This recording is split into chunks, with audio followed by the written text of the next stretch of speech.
साथियों नमस्कार। हलचल इंडिया से मैं राजेश सिंह। साथियों, आप में से बहुत सारे लोगों का पैसा सहारा इंडिया में फंसा होगा। बहुत सारा निवेश आपने जो धीरे धीरे किया था अपनी तमाम आवश्यकताओं की पूर्ति के लिए, भविष्य के को बहुत बेहतर बनाने के लिए आपने किया होगा, और वो पैसा अभी तक आपको वापस नहीं मिल रहा। बहुत सारी बातें होती हैं, एजेंट आपको बताता है, और कई बार अखबारों में भी सूचनाएं आती हैं, न्यूज़ में भी और सोशल मीडिया में भी इस तरह की खबरें आती हैं कि यहाँ दावा करो, वहाँ चले जाओ, वहाँ फॉर्म भरना पड़ेगा, ये सारा कुछ। लेकिन आप लोग वहाँ तक नहीं पहुँच पाते हैं और ना ऐसा कुछ होता है। तो आइए जानते हैं कि सहारा इंडिया की स्कीम्स में पूरे देश में लोगों ने अरबों रुपए का निवेश किया था, लेकिन कई साल बीत जाने के बाद भी किसी को एक पैसा नहीं वापस मिला। मूल धन तक नहीं मिला, ब्याज की तो बात छोड़िए। सेबी का कहना है कि वह निवेशकों का पता नहीं लगा पा रहा है। सेबी का कहना है कि वह निवेशकों का पता नहीं लगा पा रहा है, जबकि सहारा का कहना है कि उसके निवेशकों के 25,000 करोड़ रुपए सेबी के पास फंसे हैं। तो सेबी ने अब तक 138 करोड़ रुपए कुल आम निवेशकों को वापस किए हैं। 138 करोड़, यानी कहाँ 25,000 करोड़ देनदारी है और अब तक 138 करोड़ ही वापस किए हैं। अब इसके पीछे लॉजिक क्या है जो है उनका? पैसा वापसी का सहारा और सेबी का ये खेल बिल्कुल सधा हुआ है। निवेशकों का पैसा देने की नियत ही नहीं है। सच्चाई दरअसल यही है। अब इस खेल को समझने के लिए घटनाक्रम देखिए। उच्चतम न्यायालय के एक आदेश के अनुसार सहारा को कि 2 कंपनियों के बांड धारकों को अगस्त 2012 तक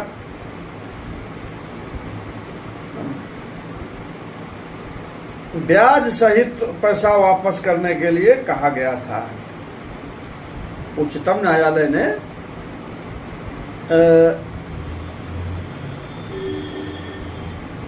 सेबी को ये कहा था कि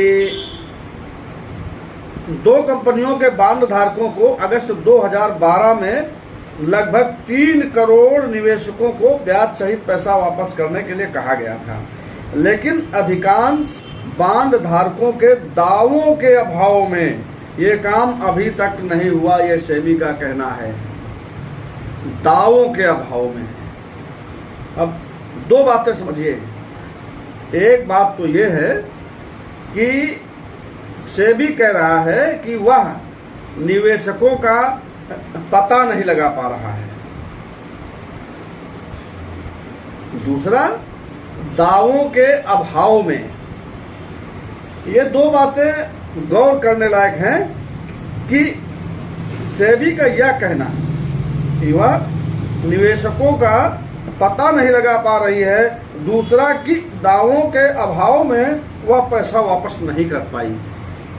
तो भाई 10 साल में तुम नहीं पता लगा पाए। 10 साल बीत गए, 22 आ गया, 22 चल रहा है और 22 खत्म होने वाला है। तो जब 10 साल में तुम पता नहीं लगा पाए, भाई कोई ये कौन सा सिस्टम है? ये कैसी व्यवस्था है कि आप एक ऐसी बात कर रहे हैं जहां सरकारों के पास भाई वोट डालने का समय आता है तो आखिरी आदमी तक आप सारी जानकारियां हासिल करके और उस तक मतदाता पर्ची पहुंचा देते हैं और मतदाता सूची में भी उसका नाम आ जाता है और पर्ची भी पहुंचा देते हैं। जब आपको अपनी आवश्यकता के अनुसार 200 रुपये पेंशन देनी होती है किसी गरीबों योजना का, तो आप ये सारी चीजें बहुत जल्दी पता कर लेते। आपके पास एक पूरा नेटवर्क है, तो आप जो चाहें जिसको चाहें उसे खोज कर निकाल सकते हैं। लेकिन नहीं, आप अभी तक बांड धारकों का पता नहीं लगा पाए। अब आप ये उम्मीद करते हैं कि लोग दावा करेंगे आके आपने कहां सूचना दी, अखबारों में दी। अरे एक पोर्टल लॉन्च करिए, लेकिन नहीं कर पा रहे आप। अखबारों में विज्ञापन दीजिए। आप कैसे पता लगाएंगे? आपको इसके बारे में आपने जानकारी भी नहीं चाहिए ना। आप तो हाथ पर हाथ धरे बैठे हैं, चूंकि पैसा आम आदमी का है, आम जनता का है, और आम जनता को आप लोग बेवकूफ समझते हैं। ये सरकार में बैठे हुए लोग, ये सत्ता में बैठे हुए लोग, ये जितनी सरकारी एजेंसियां हैं, जो सरकारी संस्थाएं, ये आम आदमी के लिए काम बिल्कुल नहीं करती। और ये काम तब करती हैं, ये वो काम करती हैं जो सत्ता में बैठे हुए हुक्मरान इशारा करते हैं। तो अब वही कह रहा हूं कि जो है ये कैसे पता लगाएंगे कि यानी कौन निवेशक है, कौन बांड धारक है, किसका पैसा फंसा हुआ है, किसका पैसा वापस करना है। क्या किसी अनुसंधान केंद्र में कोई डिवाइस की खोज करवा रहा सेबी? तो मतलब क्या है? बस ये बोल देने से खाली कि निवेशकों का पता नहीं लग पाने के कारण से हम ये पैसा वापस नहीं कर पा रहे हैं। जब हुआ तो निवेशकों का अभी तक पता नहीं लगा पाई, तो आगे भी लगा पाना जो बहुत मुश्किल है। इसकी कोई गारंटी नहीं है कि वो पता लगाकर आपका पैसा वापस करेगी। अब हम बताते हैं सेबी को, अब हम बताते हैं निवेशकों का पता कौन लगाएगा। तो बुलाइए ना सहारा एजेंटों को। जिन सहारा एजेंटों ने ये सारा पैसा जमा करवाया है, उनके पास पूरा लेखा जोखा है। वो एक एक आदमी को जानते हैं। सुब्रत राय से मांगिए, उनसे कहिए कितना पैसा किन किन लोगों का है। ये तो नहीं है लिखा पढ़ी के बिना पैसा जो आया होगा। बॉन्ड जारी किए गए हैं, बॉन्ड दिए गए हैं, तो उनका सारा कुछ एड्रेस और फोन नंबर और बैंक अकाउंट सारे कुछ सहारा इंडिया के पास होंगे। अब चलो मान लीजिए सहारा से आपने कोई दुश्मनी बना के रखी, सहारा से नहीं मांगना चाहते हैं, कंपनी से आप बात तो अगर नहीं करना चाहते हैं,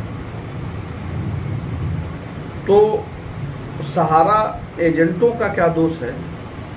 सहारा एजेंटों से तो आप कम से कम एक बार बैठिए, उनके साथ बुलाइए, मीटिंग कर लीजिए।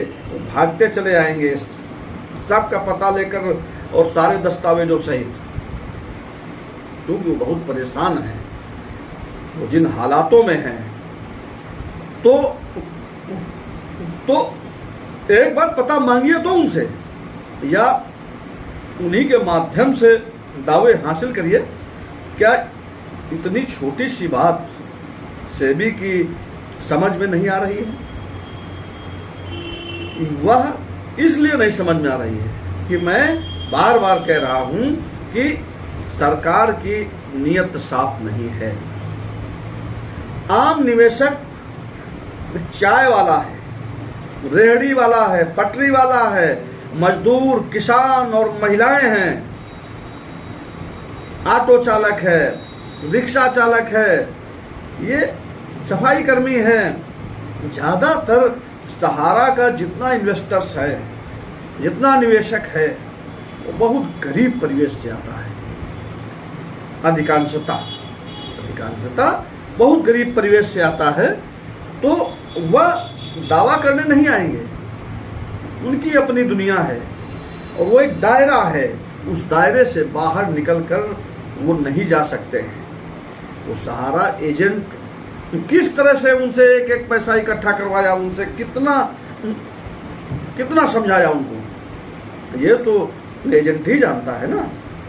और वो उनका अपना विश्वास था,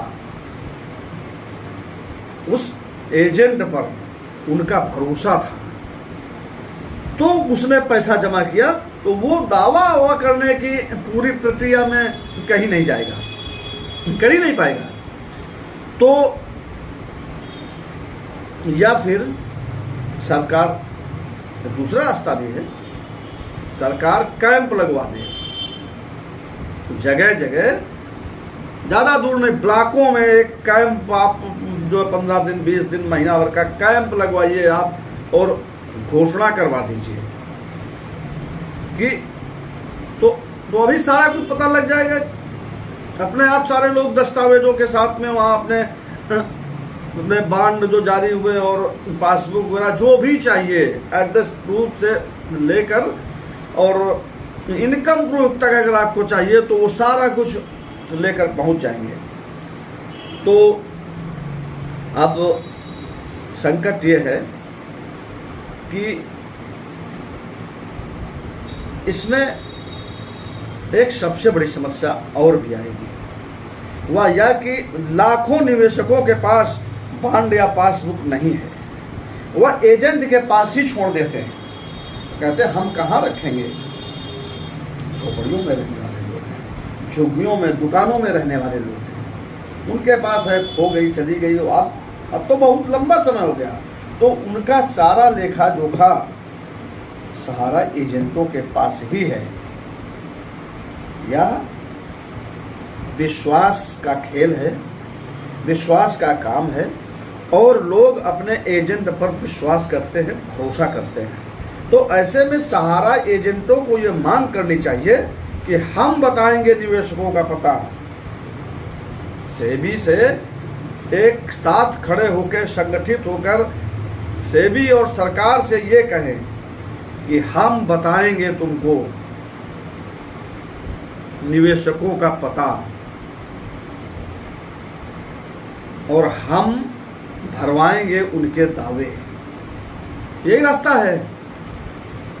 सहारा एजेंटों की ये नैतिक जिम्मेदारी भी बनती है कि वह ये ऐसे प्रयास करें, क्योंकि निवेशकों ने आप पर बहुत भरोसा किया है। तो यही एक रास्ता है, अन्यथा वो तो बहानेबाजी का खेल चल रहा है, और वो बहानेबाजी अभी 10 साल हुए हैं, और 10 साल बीत जाएंगे। 10 साल बाद लोग आधे निवेशक खत्म हो जाएंगे, एक पूरी पीढ़ी समाप्त हो जाएगी, और ये पैसा हजम हो जाएगा। तो इससे अच्छा है कि सहारा एजेंट ही पहल करें। और मैं बार बार कह रहा हूँ, पिछले एक वीडियो में भी मैंने यही कहा था कि सहारा एजेंट ही आखिरी रास्ता है। ये भाई तुम जब एक अनपढ़ आदमी को, एक गरीब आदमी को मोटिवेट करके उससे पैसा निकाल सकते हैं, उसका पैसा कहीं इन्वेस्ट करवा सकते हो, तो आप अच्छे मोटिवेटर हैं, इसमें कोई दो राय नहीं है, नो डाउट।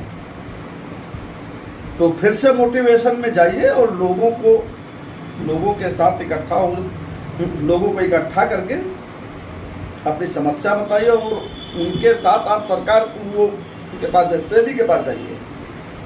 सेबी से बात करिए कि हम बताएंगे तुमको पूरा पता निवेशकों का और हम भरवाएंगे फार्म, आइए आप पैसा दीजिए। और ऐसी और जानकारियों के लिए आप हमारे साथ जुड़े रहें। अभी तक आपने अगर हमारे इस चैनल को सब्सक्राइब नहीं किया है तो सब्सक्राइब करके बेल आइकन दबाना ना भूलें। धन्यवाद।